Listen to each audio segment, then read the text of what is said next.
Well, thank you very much. This is the first for me, so we'll see how it goes.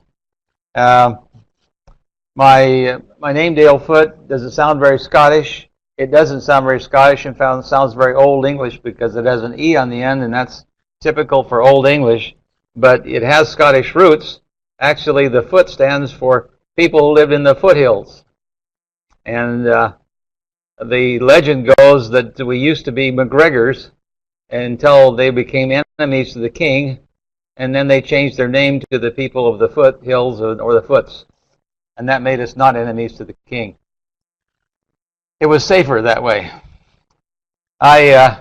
You see up on the screen a picture of what happens at the Highland Games, which around the United States, these Highland Games celebrate Scottish history, Scottish ancestry, bagpipe bands, bag dancing, and so on.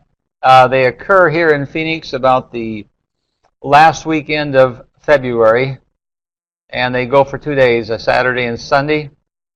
They set up there also, along with the bagpiping and the games of throwing logs and throwing big lead balls,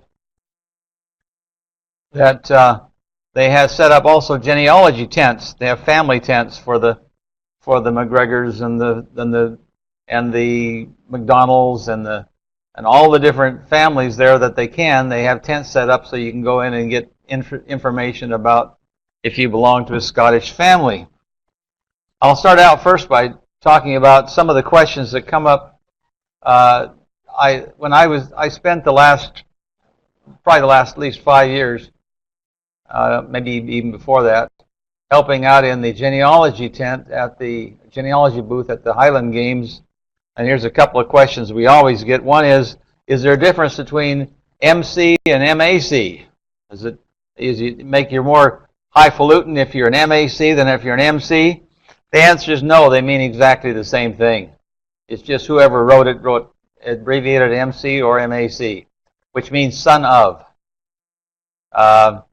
Mac means son of, and if you go across a narrow neck of water there into Ireland, Fitz means son of. And if you're in England, down south, they can put S-O-N at the end. And if you're in Wales, they can add just an S. Like Jones, for example, is son of John. So there's a lot of things that mean son of, and that's what MC means, and MAC means. It means just son of. Also, we ask questions about what's the connection between the Scotch and the Irish. Well, they kind of mix. They really do, because the origin of the word Scotland comes from a group of people that came from Ireland called the Scotti. And during the time when England controlled Scotland and Ireland, they had a hard time controlling Ireland. And so they sent some people from Scotland over to inherit the northern part of Ireland because they had a better arrangement with the Scots than they had the Irish. And so we have this little part of Northern Ireland right now that was highly contested territory that because the Scots came over with the Irish, and for a long time, the Irish didn't like the Scots, and the Scots didn't like the Irish, and the Scots didn't like the British, and the British didn't like the Scots, and so there's a lot of feuding. Hopefully, that's all over now. It hasn't been over very long in Northern Ireland, though. But many of you probably know that Noah got interested in Scots history when the movies came out about Rob Roy and about Braveheart. And that it was an interesting note that the movie Braveheart was actually made by Americans. The star of it was an Australian, and it was filmed in Ireland. So, history of Scotland, but it was pretty much real Scottish history. He was a real character. And one of the things that the people came up to us at the Highland Games a lot to ask for was, is there a tartan for my family? And there are some books at the Mesa Family History Library, like this book, that you can look and see your family name, and index and find if there's a tartan that goes with your family. Now, a little background of what where the tartans come from, and what people ask about at the Highland Games was that what's a clan? Where all Scottish people have clans? No, they did not. People who lived in cities did not have clans, nor people in the lowlands. They were in rural areas that were controlled by. It was a remnant of the feudal system, where in a certain area, a certain family had control. There may have been 50 other families living inside that area, but this one family had control, and it became their territory, their tartan. So your family name could be under a MacDonald tartan or under a Blair tartan if you lived in the area and were under the control of this. Basically, the clan leaders were simply they were the police. They were the entire government over that little area of land. And yes, ma'am. A tartan is simply a pattern. It's a pattern that's kind of like my tie right here. It's a certain pattern. There's a MacDonald tartan, there's a Stewart tartan, there's a Blair tartan. Each family had a tartan, and it was their uniform, really their military uniform. It was the policeman's uniform. So when they wore this, they were the police, they were the military. They controlled the area, and you better do what they say, or you better be leaving town in their area. There were times that clans fought each other. There were times that certain clans allied with the British and fought other clans, because there were some times that there were some areas where they said, we like to have courts and laws and lawyers rather than to just go before the clan leader and have him the total judgment in his hands. So they weren't always a good thing. So, and it went back and forth that way. There are some interesting stories about Scotland, like in this book. So if you go on the Family History Library, you'll find a lot of information about Scotland. So I'm going to leave this particular area right now and go back to Google. The best way, I think, to introduce Scottish history is to go through a quick start that's produced by the Mesa Family History Center, which is, I think, the best way to do family Scottish history. One of the things about Scotland is that if you're in the census at Ancestry.com or Family Search and you find out that your ancestor's in Scotland, where can you go and find out the ancestor? Well, most of the time, it depends on the time period. If it's way back, you're not going to be able to look up a nationwide census of Scotland and say, here's where he was. No, you've got to know where he came from. And so in most cases where you know if an ancestor came from Scotland, but that's all you know, you're going to have to find out where in Scotland he came from. And one of the best resources for that is now being done by indexers. Those are county records. When somebody came over from the old country to America and wanted to become a citizen of the United States, what they did is went to the county seat, or if it was a big city, to the city hall, and they applied for citizenship and wrote down a letter of intention to reside here.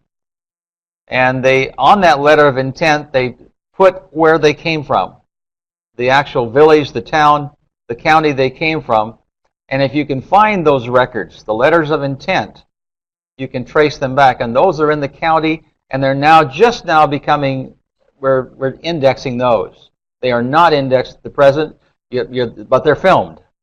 And so if you can trace them back to a certain county or a certain village, you'll find that it's only church records of that area is what you'll need.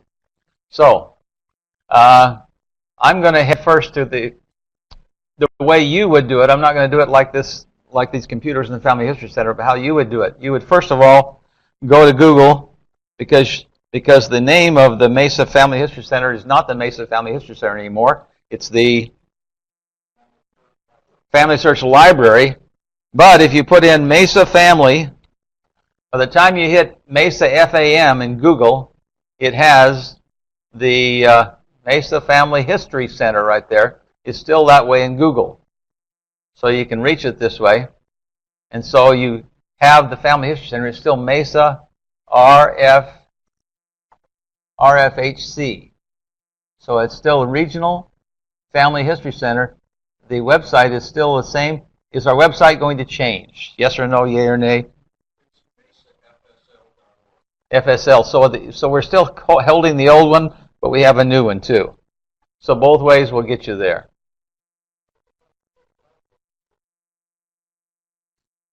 So when you get to the Family Search Library, you're going to ask for research helps. And this is what it'll look like at home when you're looking at the site. And you'll see research helps. There are no slide presentations about Scotland, but in the British Isles, they do have England and Wales, Ireland, and Scotland. So if you click on Scotland, you have the Scotland Quick Start. This, I think, I looked at Family Search in Salt Lake, and they have some of the same things we have, but they're spread out in different classes. This is very concise. So I would even recommend people that live somewhere else to still come to the Mesa Family Search Library and look at our Quick Start. And we're going to look at the various sites you go to. One of the nice things about it is you can click on all the sites and they take you directly there. For example, if you want some expert help, it takes you right to Salt Lake. It has here, this one. No, this one right here is a mission statement. This is the British Isles Committee. But the additional research, I was wrong about that. I'm sorry. That'll give you the classes when there's a class here. And this takes you to Family History Center in Salt Lake. I'll do that again. Right here click here for additional research at Wiki. That will take you into Family Search in Salt Lake. And it'll give you the list of classes available. And these are classes where you get to hear the presenter and you see the slides at the same time. Scotland Research Strategies, Locating Births, Marriages, and Deaths. It'll tell you here about how long it is. So many words, very short 118 words. Getting started with your Scottish research. It says here it's 21 minutes here, 21 minutes there. Professional genealogists who specialize in Scottish research. Quick research links. And so there's a world of stuff there, but it isn't as concise as the Mesa Library has put in their Quick Start. But you can take these classes. You can learn a world of things by just going down here and taking these classes. That's what you got right there. And that's a list of what's offered in Family Search in Salt Lake. Moving down the list right here, civil registration. You have your registration of vital events by the Scottish government began in 1855. Before that, it's the official church registration, which is Episcopal. The Episcopal Church was the official church in Scotland. And so everybody had to record their births at the Episcopal Church. Everybody had to record the marriages at the Episcopal Church and the deaths. They were the official register. If they were not members of the Episcopal Church, there'd be what's called nonconformist. They didn't conform to the national church, but they would still be recorded there, the information. So even if they didn't belong to the church at that time, their information should be there if they lived in the villages there where it was. Yes. The Presbyterian Church, let's see. Off the top of my head, I learned it at one time, but I've forgotten what the relationship is. But they...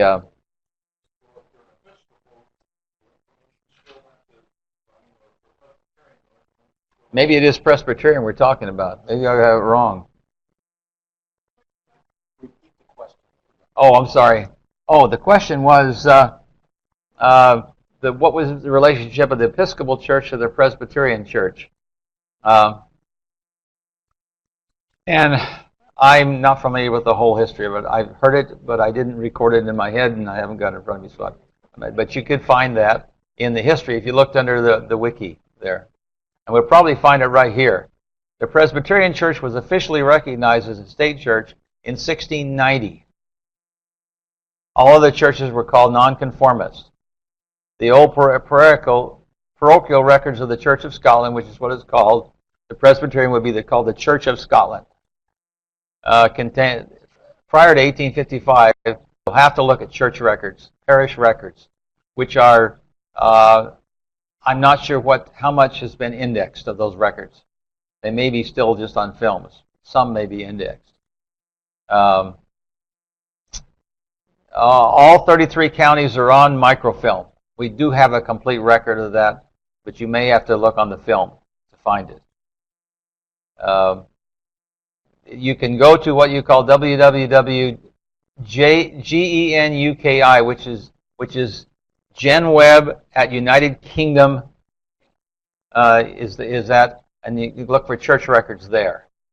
Also, look at the sites you can go to here. The general indexes to the civil registrations are on this particular link right here, which is ktb.net. Births and deaths. There's a site called Scottish Births, Deaths, and Marriages, SCTBDM. There's a site there, so you have sites here that you can go to from this quick start. More information right here is scotlandpeople.gov.uk. Some of these you may have to pay money for. To order online, they're going to ask you for some bucks for a credit card. However, the one we talked about down here, the Genuki, is not a pay record. I believe that it's a free site to use. Census records are available through 1841 to 1901. So if you're prior to 1841, you are at the mercy of church records. You will not find a census there. But after that time, you can use a census if it's past 1841. And more information here is FamilySearch in Scotland census. Now, church records says here that there's all 33 counties are filmed, and we have them on file in Salt Lake and can be ordered. You can go to get. We can probably find the answer to the two different churches on the wiki right here. Understanding church organization right here. The Church of Scotland is the Presbyterian Church. Now, where does the Episcopal come in? It may tell us. Yeah, that's probably it's only English. I don't see the name there, so we probably have to look that up. Time at the end, we will in this class if we do have time. Gazetteers, guide to maps and so on, counties and parishes. There is an online gazetteer. There are also gazetteers at the Mesa Family History Library. The other records of interest you will see here of wills and testaments, and this is under scotlandspeople.gov.uk, a government site there. And you look in there, there's wills and testaments from the 1500s, nonconformist church records. There was times that it's kind of a mix. When England took over, there were times when they forced Catholicism on them. Other times when they had their own Presbyterian church, and so it depended on who was in charge that time. You know that a lot of the times England controlled both Scotland and England. And other times the Scottish were independent. And today they are, at least the last word I have was they are joined together and they have representation in the Parliament. And they actually have a kind of a favored, what do you call it, an influence because they vote as they are a block of representatives in Parliament. So you can see all that's there. The wills, the church records. Land records are available, estate records, criminal records, and so on and so forth. Borough records, tax records, National Archive of Scotland, another official record. And then another one here that will help you called the Home Scotland Genealogy. This one is a how-to site to help you understand about Scottish research. So there's a world of information right there on the Scottish Quick Start. If we go to, and so if you go work your way down that list, once you know where the person was in Scotland, or if they don't know where they are and they came after 1841, that's the key. Before 1841, you're going to have to use church records, and you have to know the county, the city. You have to get them localized. After 1841, you can find them in the national census there, but not before 1841. So that's kind of a key date. So if you want a date, write that down. 1841 is your key date if you want that you have better records. And that's not going to be that's really the start of their records. Some of those counties may not have got online until 10 years later or 20 years later. It's possible. And much like the United States, we said we started having civil records at a certain time, but it came by bits and pieces. So that may be a problem. Now, I'd like to also, unless there's some questions along the way here, if you have some, we'll take care of those. If not, we'll go to the Family Search site and kind of take a look at those and give you a feel for what they are.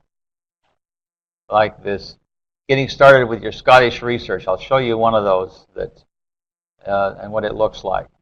This is one of the classes they have at, let's see. These are written out. These aren't classes. These are just written right here. So it's like a little handout. Now there are some classes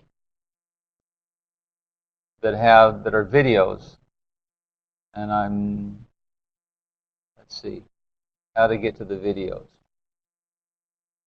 Okay, if you went to Family Search and to learn.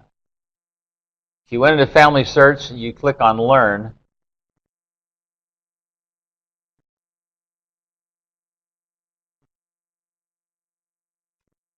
We don't want to see what's new. We want research assistance right here, the Learning Center. We want online courses. So we want to take a course. These are the courses where they have the presentations, much like we're doing tonight.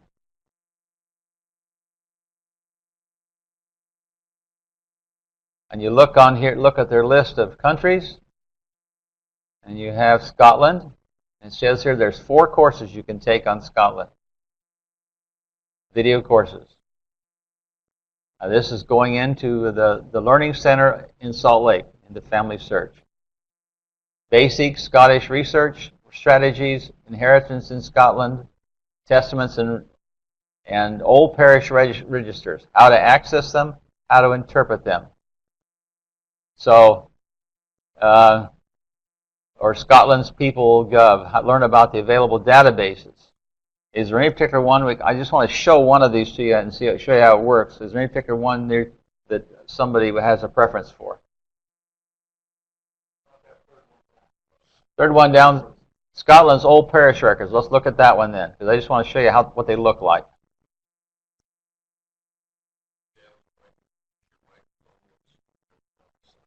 Oh, okay, will do. Okay, view this lesson.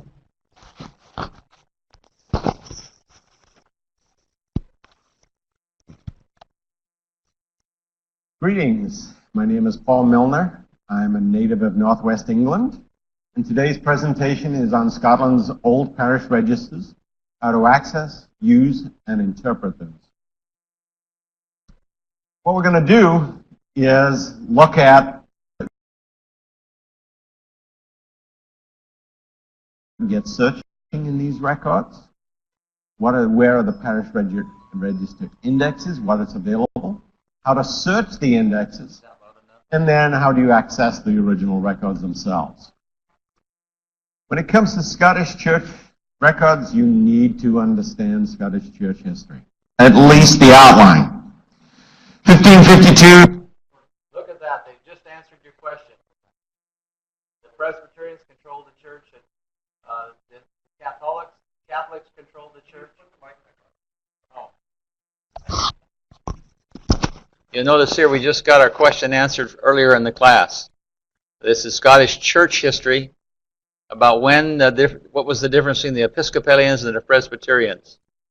That in 1582, the Episcopalians made the Church of Scotland over the Catholics. And then in 1610, the Episcopalian Church, or the Church of England, took over. I'm sorry, the Presbyterian. You can see the difference in times there.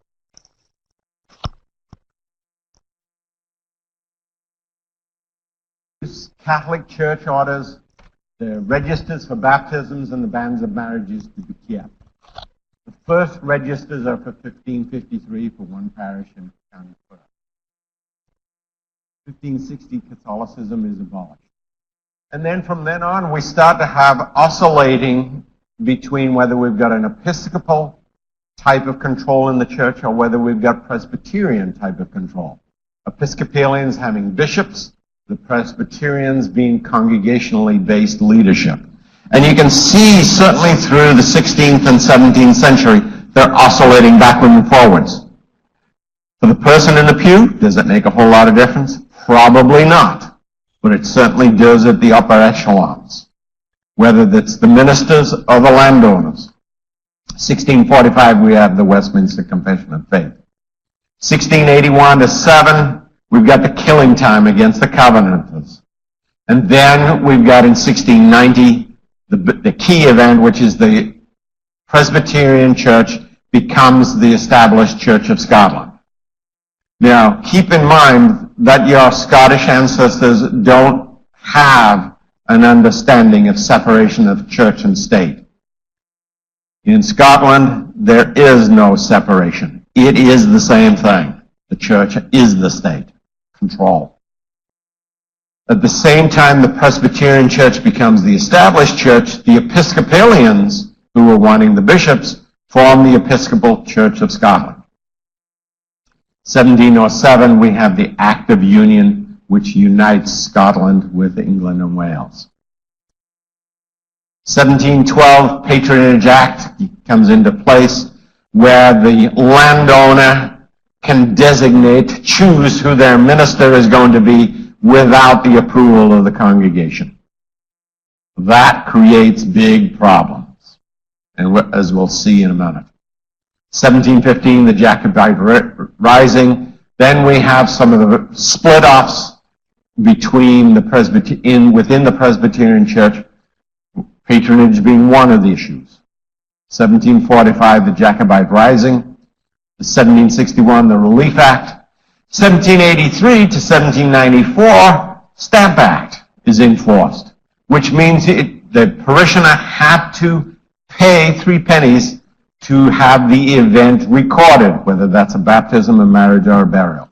Needless to say, there's a drop-off in recording of events between 1783 and 94. 1820, parishes are required to keep registers. What does that imply? It implies that they haven't been keeping them, considering they were required in 1552 to keep them. And this actually is a key event, especially as you go north and west in Scotland. So there's not a lot in place before then. 1829, Catholic Emancipation, where it became a little safer to record the events in the Catholic Church. A big event, a very big event, is the Free Church formation in 1843, when approximately half of the established church of Scotland walked out. And that creates problems in your research. 1847, the United Presbyterian Church is formed. So we need to know our church history. 1855, civil registration begins. Patronage is abolished in 1874. And then in the 20th century, we start to have mergers where the breakaway groups in the Presbyterian Church start to come back in and get united with the established Church of Scotland. Now, I like this diagram. I know it looks busy and complicated, but it is a good diagram to show the established church, which is where this red line is on the left. That is the established church. The Episcopalians, the Cameronians, the Burghers, the Bandyburgers, the New Lights, the Old Lights, they're all nonconformist churches in Scotland. They're the nonconformist churches.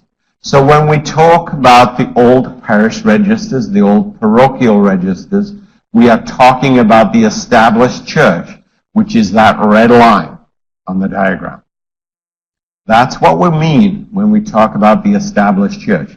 Everything else is nonconformist. That's important as you do Scottish research.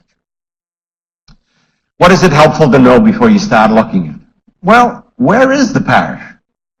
That's not as easy as it sounds, and I'll show you why in a minute when we start looking at some maps. What are the neighboring parishes? What was going on in the parishes? And you can use the statistical accounts for that. And don't think numbers for that. But numbers can be employed in those statistical accounts. But they provide descriptions of the parishes. 1790s and 1840s. Then we'll look at Genealogy and FamilySearch Wiki. For where would we get more background information on what's happening in Scotland? Background information. Where are the parishes and the neighbors? Every parish in Scotland has its own unique identifying number, starting at the low numbers in the north of Scotland and moving south and getting bigger. So where do we look for maps and local information? Smith's Genealogical Gazetteer, the Parishes, Registers and Registrars of Scotland, a modern book, Philemore's Atlas, an index to parish registers, probably the best. It is the best, and you'll see why in a minute. For information about the localities, Lewis's Topographical Dictionary of Scotland and Groom's Ordnance Survey Gazetteer of Scotland. Let's look at some of the differences here. We're looking at the parish of Monsey in Perth. Notice the number 39 circled 3 times in this particular map, Smith's Genealogical Gazetteer. Okay, what does it mean? Well, it means that the parish has 3 different sections. But can you tell where the boundaries are on this map?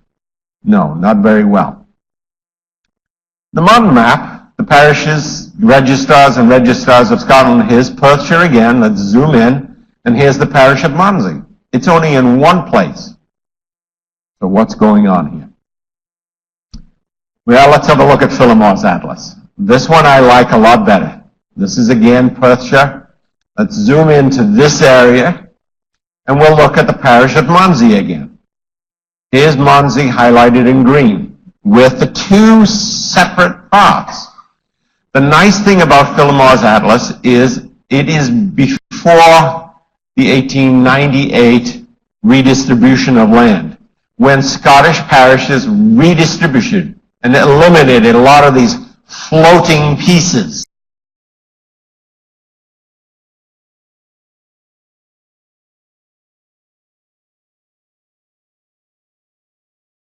When you're looking for a specific place in Scotland. And I highly recommend access to Philemore's Atlas and parish registers, especially the 3rd edition. To find out information about a location, what's going on, what's the description of, then Samuel Lewis's Topographical Dictionary is good. Summarized in that, all of that information that you get there is condensed into One line in Frank Smith's genealogical gazetteer. But it still has the important points. So one of the nice features of these lessons are, notice along the bottom you see have each slide. If you don't get it on one slide, you can go back to that slide, click it again, and get the information a second time. So you can pause it here and you can simply say, I missed what back here, I want to go back to that map. And you'll go back to that and he can talk about it all over again. So you can, this is the way the presentations are. The slides go along the bottom and you can just click on the slide or go back or take and go back like this, like I'm doing on the line, and you can see the slides and if you're interested in the different counties like this, for example, you could click on that and play it at that point. And then you could, if you didn't get it all the first time, you could back it up and do it again. So it's like a presentation. You can just repeat whatever parts of it you'd like to repeat. Very good lessons, but these are highly recommended for Scottish studies. Notice that it gets a little technical, the church records.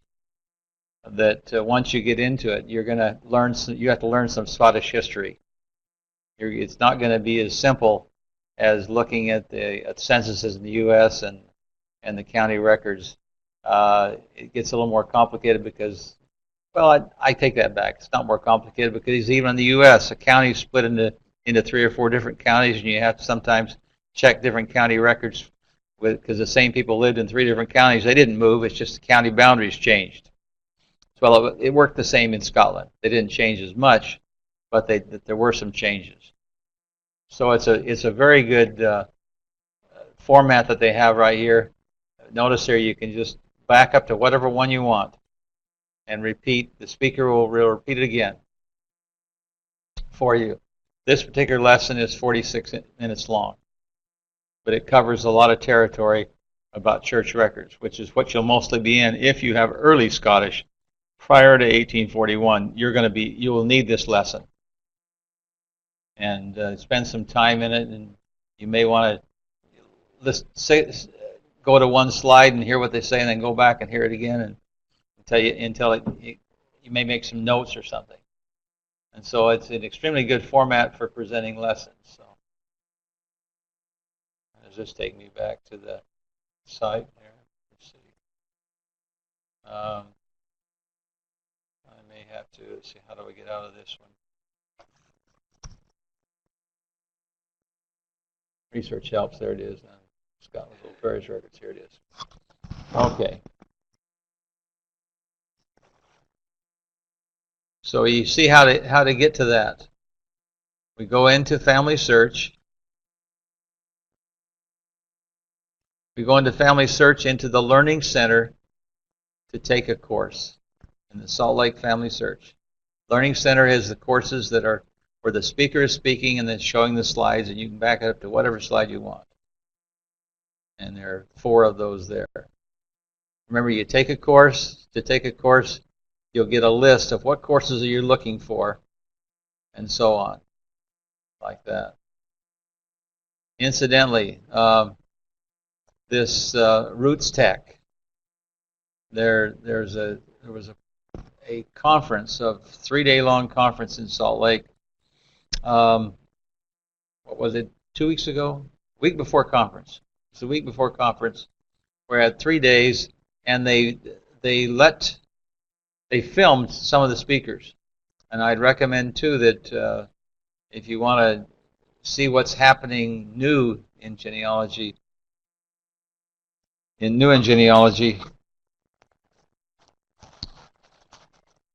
that's an excellent source too, to go to Roots Tech. Maybe I'll just show you that. To go to Roots Tech. Let's see, if I went to Google, the way you do that is to go to Google and type in Roots Tech.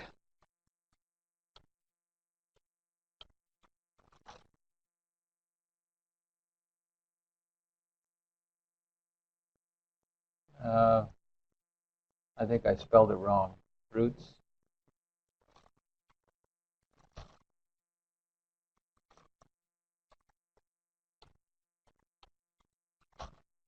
RootsTech, rootstech.org. Click on it, and you will see here a picture of a screen, and here was the Thursday, Friday, and Saturday, and they have other... Ladies and gentlemen, please welcome to the stage.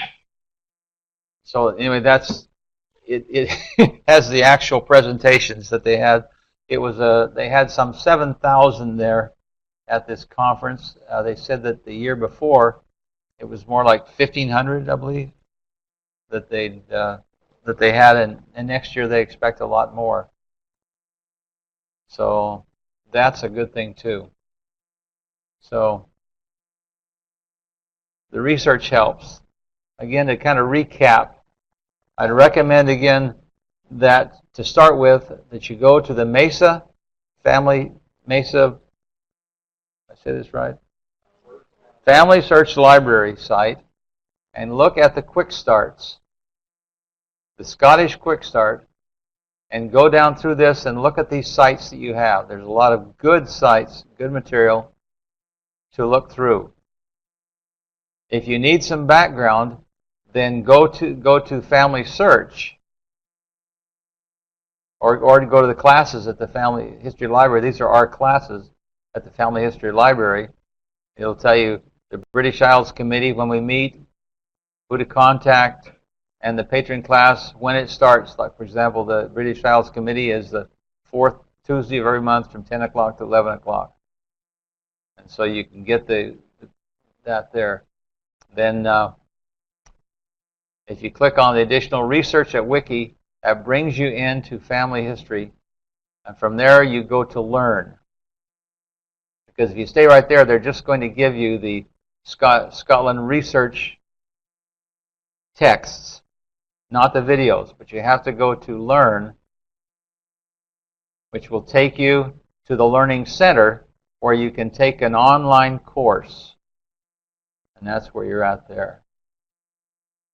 So that's what I'd recommend for the beginners that's getting into Scottish research. Those three, to start at the Mesa Family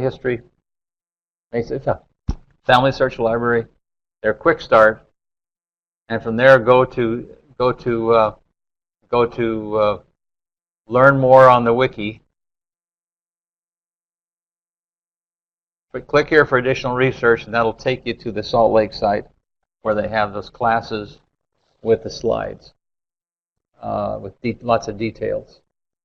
But here's all the sites you need. So get the detail you need right here. Go to the sites you need. If you need census records, church records, gazetteers, there's your sites. If you want background information, click here to go to Family Search. But this is your guide right here. And when you use it online, every one of those is a link to those sites. You get familiar with those. And I was asked to leave some time at the end for some questions. I've been going for 45 minutes, so let's have whatever questions you have. Entertain questions.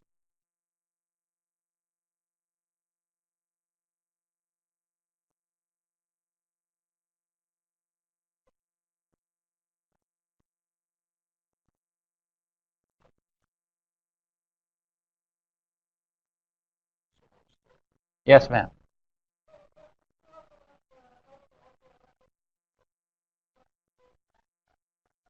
Yes, we can. The old parochial records. The old parochial records are. The old parochial records. They are in GenUK. We'll give them to you. Third one down. Church records. The old parochial records. Are they there online? Let's see if they're online. The old parochial records. Let's go to GenUK and see if what is online. I don't know how much is online. I really haven't looked at those records, so to see how much is online. Old parochial records. List of the old parochial records right here There it is. There's a list of the old parochial records right there. On Gen UK, UKI, list of old parochial records. That's right there. This list is based on the detailed list of old parochial records of Scotland, which was published in 1872. Okay, it gives a list. It doesn't tell you how much is online. So we're going to have to see about that, so you have to go further on that. But that's where you're going to start from right there. The list of old parochial records. You can click on that. Then there you are right there.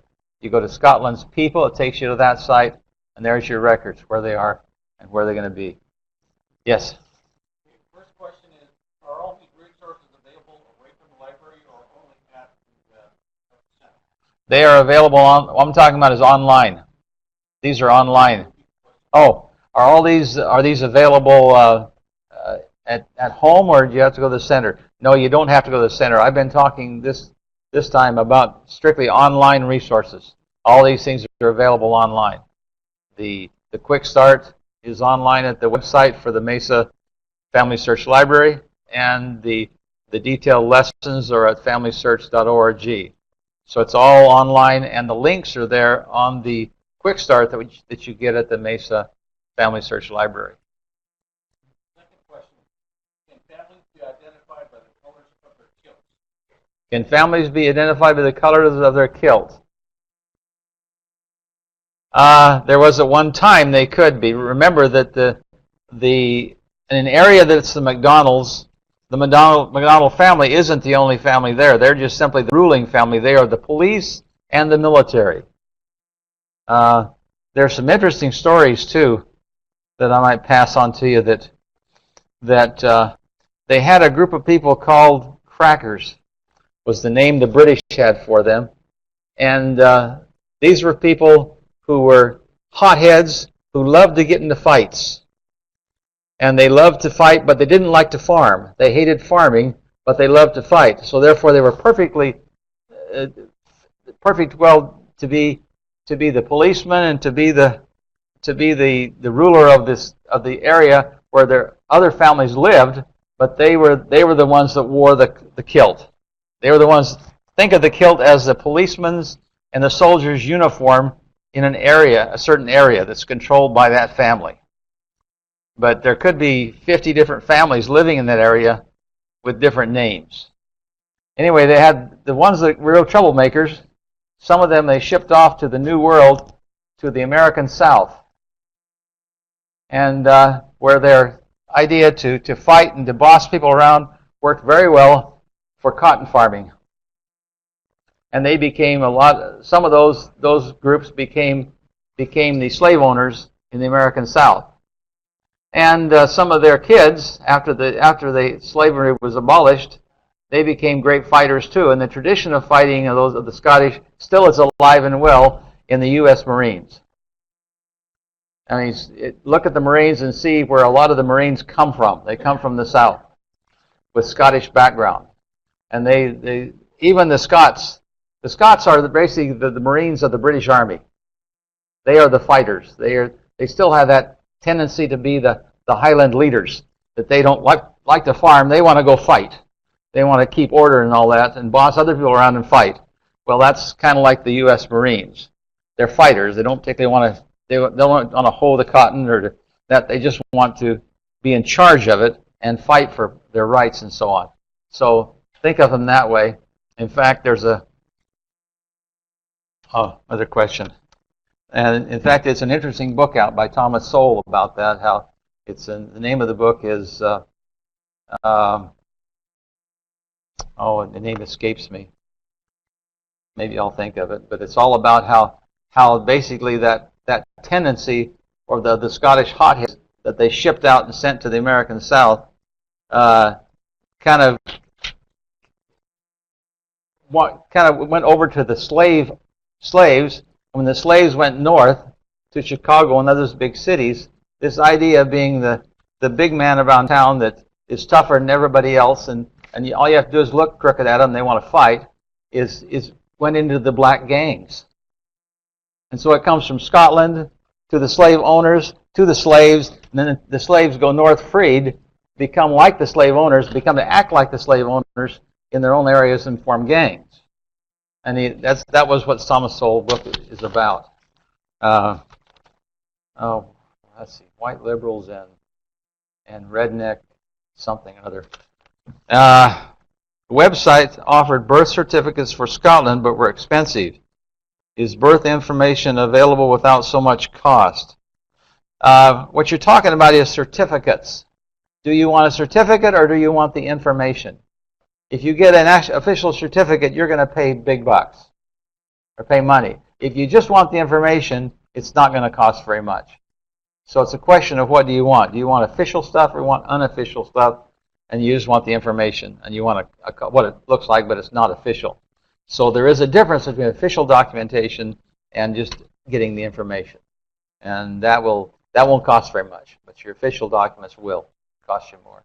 Yes?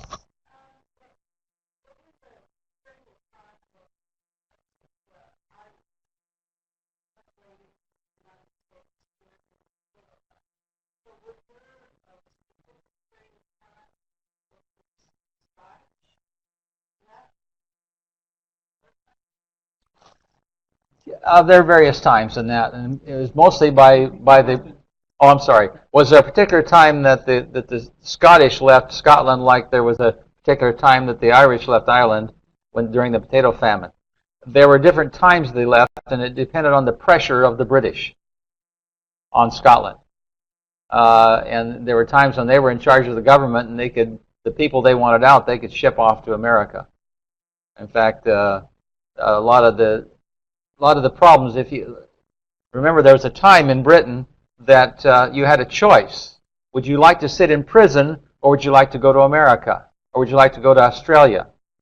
It was a choice. You can go and sit in prison for the next 20 years, or you can get on this boat and go to America or go to Australia and never come back. And so a lot of people left, took this free trip to America or Australia, and just became free citizens of those different places and left Scotland. But there are times when a British oppression or British pressure caused them to leave. Well, it's religious, political. Part of it could have been religious too, at times. Yes. Was that religious or otherwise? Yes, it could have been religious too. But there are times, yes, there are definite times when you get a Scottish surge. I'm not sure what they are right now, but I know there were times in American immigration history.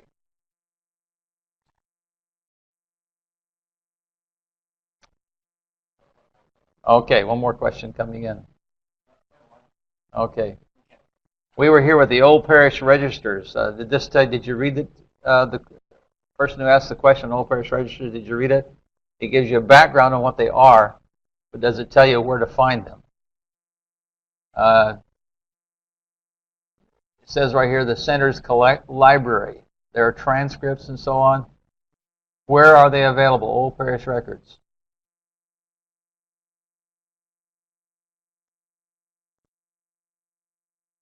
They're digital. The Scotland's People Center provides access to indexes and digital images of surviving old parish records, and there they are. You can get them on this website, Scotland's People. Scotland's peoplehub.gov.uk. There's the People Center, Scotland People Center. It tells you when it's open, how to get access to them. So that's another link on the quick search, a quick fit. What do you call it? Quick start.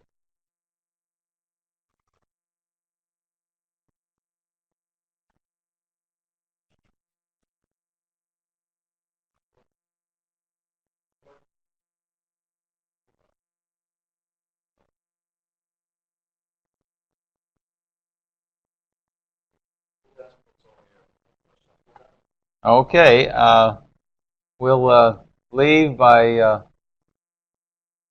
bringing on a little bit of Scottish music if it's still available here.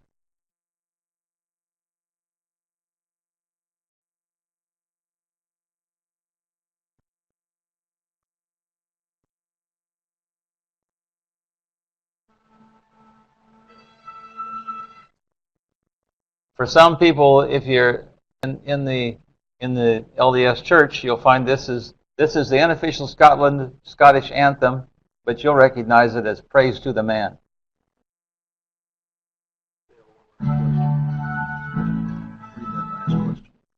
Okay, Scotland. Oh, will Dale be available for more questions in person sometime?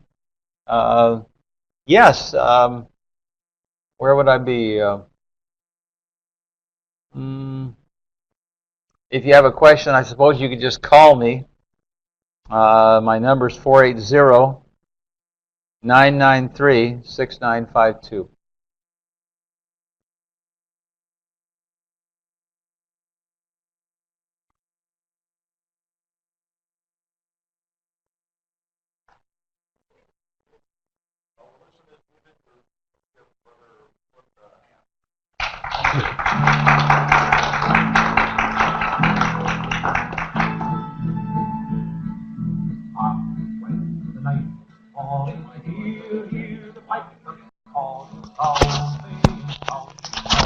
Down through the glen, there where the hills are sleeping, I'll feel the blood a-leaping, high as the spirits of the old Highland men.